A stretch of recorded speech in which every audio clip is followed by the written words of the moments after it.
दोस्तों, किसी ने खूब ही कहा है कि इंसान भी क्या खूब मजाक करता है, हाथ में कुल्हाड़ी लेकर छाव की तलाश करता है। दोस्तों, आज की वीडियो की शुरुआत में ज्यादा कुछ बोलकर नहीं करूंगी, बल्कि कुछ सुनाकर करूंगी। शायद ये चीखें सुनकर किसी के भी दिल में दया आ जाए।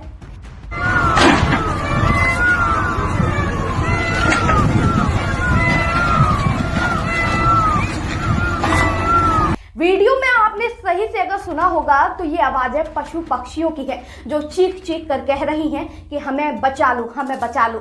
लेकिन शायद निर्दयी क्रूर तेलंगाना की कांग्रेस सरकार को ये आवाजें, ये चीखें सुनाई नहीं दे रही।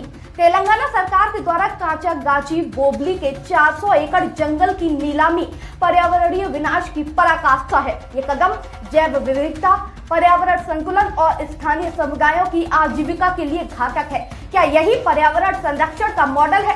वैसे तो विरोध प्रदर्शन के लिए कांग्रेस सरकार का झंडा सबसे ऊंचा रहता है, लेकिन निर्दोष मूक जीवों के लिए इनकी एक आवाज तक नहीं निकलती। शर्म आनी चाहिए इन सरकारों को, इस पार्टी और इस पार्टी के तमाम उन लीडर्स को जो लीपापोती करके हैं, दूसरों की गलतियां बताने के लिए सबसे आगे, लेकिन अपनी गलतियां बताने के लिए मुंह छुपा कर बैठ जाते हैं। शहर की तेज हवा रफ्तार और बढ़ते कंक्रीट के जंगल के बीच कांचा जंगल एकमात्र सांस लेने के लिए जगह थी। उसे भी इन लोगों ने रातों रात खत्म करने के लिए बुलडोजर चला दिया, जिसके बाद जंगल और जू में दिखने वाले शेर, चीते, मोर, बारहसिंगा सड़कों पर और लोगों के घरों के आसपास देखे जा रहे हैं।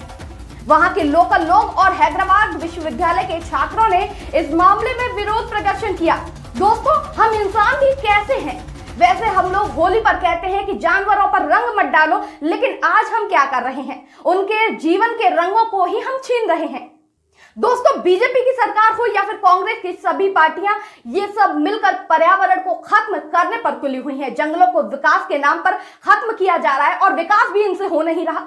अमेरिका में 26% टैरिफ लगा दिया गया, वहां भी ये मूक बनकर बैठे रहे और देखते रहे। ना तो ये पार्टियां विकास ही सही से कर पा रही हैं और ना ही पर्यावरण को बचा ही पा रही। कांचागाची बोबली वन के विनाश से क्षेत्र का तापमान 1 से 4 डिग्री सेल्सियस तक अब बढ़ने की संभावना है। रिपोर्ट्स के अनुसार क्षेत्र में जैव विविधता को भी बड़ा अब झटका लगेगा। दोस्तों, देश में पता नहीं विकास के नाम पर कौन सी सरकार चल रही है, जिसका भुगतान ये निर्दोष जीव जंतु भुगत रहे हैं। अपनी पार्टी की छवि सुधारने के लिए दूसरी पार्टी चाहे कुछ करे, लेकिन ये बोलेंगे नहीं। अगर बोल जाएंगे तो सवाल खड़ा करके इलेक्शन में फायदा आखिर कैसे मिलेगा इन्हें? वहां हैदराबाद में जंगल ध्वस्त किए जा रहे हैं, यहाँ तेलंगाना में पशु पक्षियों को उन्हीं के घरों से बाहर निकाला जा रहा है। खुद के घर पर जब आ जाए तो ये दुनिया सर पर उठा लेते हैं, लेकिन निर्दोष जीवों को उन्हीं के घर से निकालने वाले इन्हें जरा भी दया नहीं आती। जब हाल ही में म्यांमार में भूकंप आया तो सब तहस नहस हो गया, लोग रोते बिलखते हुए दिखाई दिए। सभी मीडिया चैनल्स ने दिन भर ये कवर किया, दिन भर इस पर डिबेटें चली, सभी दलों ने और सभी नेताओं ने शोक प्रकट किया। लेकिन आज वही हाल जंगल, पेड़ पौधे और पशु पक्षियों का है। आज शोक प्रकट करने के लिए इनके मुंह में दही जम जाता है और कुछ करने के लिए ये मजबूर हो जाते हैं। दोस्तों, करीब 400 एकड़ में फैले ये ग्रीनलैंड न सिर्फ हजारों पेड़ पौधों का घर है, बल्कि प्राकृतिक जैव विविधता का जीता जागता उदाहरण भी है। इसे हैदराबाद का फेफड़ा कहना गलत नहीं होगा, क्योंकि ये क्षेत्र शुद्ध हवा, शांति और सैकड़ों जीव जंतुओं का सुरक्षित आशियाना बना हुआ है। ऐसे प्राकृतिक धरोहर का संरक्षण करना केवल हमारी जिम्मेदारी ही नहीं बनती दोस्तों, बल्कि जरूरत भी है, वरना भविष्य सिर्फ इमारतों से भरा होगा जहां सांस लेने तक के लिए हवा नहीं होगी। राज्य कांग्रेस सरकार के बीच और छात्रों के बीच टकराव पिछले महीने की शुरुआत में तब शुरू हुआ जब खबरें सामने आई कि तेलंगाना राज्य औद्योगिक अवसंरचना निगम TGIIC की इस जैव विविधता वाले भूखंड को विकसित करने और नीलामी करने की हरी झंडी दे दी गई है। दरअसल ये जमीन, आपको बता दूं, कभी विश्वविद्यालय की हुआ करती थी और कभी चारागाह हुआ करता था। कांचा चारागाह के लिए तेलुगु शब्द है।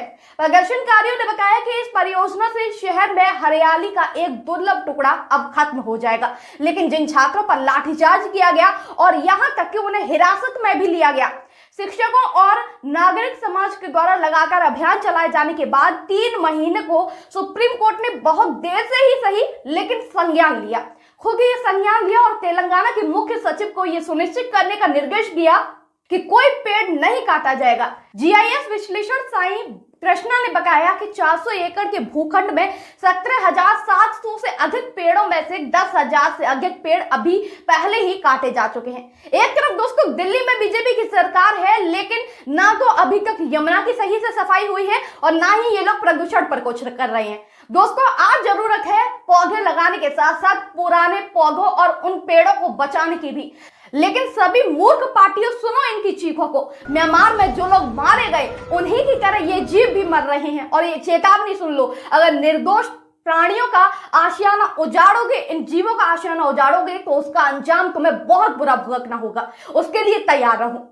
दोस्तों वीडियो अच्छी लगी हो तो कमेंट करिएगा, साथ ही इसका सपोर्ट कीजिए, क्योंकि हमारे देश में जितने भी जंगल हैं विकास के नाम पर तमाम वो जंगलों को तबाह किया जा रहा है, लेकिन विकास भी सरकारों से नहीं हो रहा है। मैं किसी भी पार्टी का यहाँ समर्थन नहीं कर रही हूँ, चाहे कांग्रेस हो, बीजेपी हो, सपा हो, सभी पार्टियां एक जैसी हैं, अपने विकास के झंडे को लेकर चलते हैं, लेकिन विकास इनसे होता नहीं है। दोस्तों अगर आप मेरा समर्थन करते हो तो उस वीडियो को ज्यादा से ज्यादा शेयर कीजिए, ताकि किसी भी पार्टी की थोड़ी बुद्धि सुधर जाए और वो इसका एक्शन ले और इस तरह से जो जंगल नष्ट किए जा रहे हैं उनको रोकें। नमस्कार दोस्तों।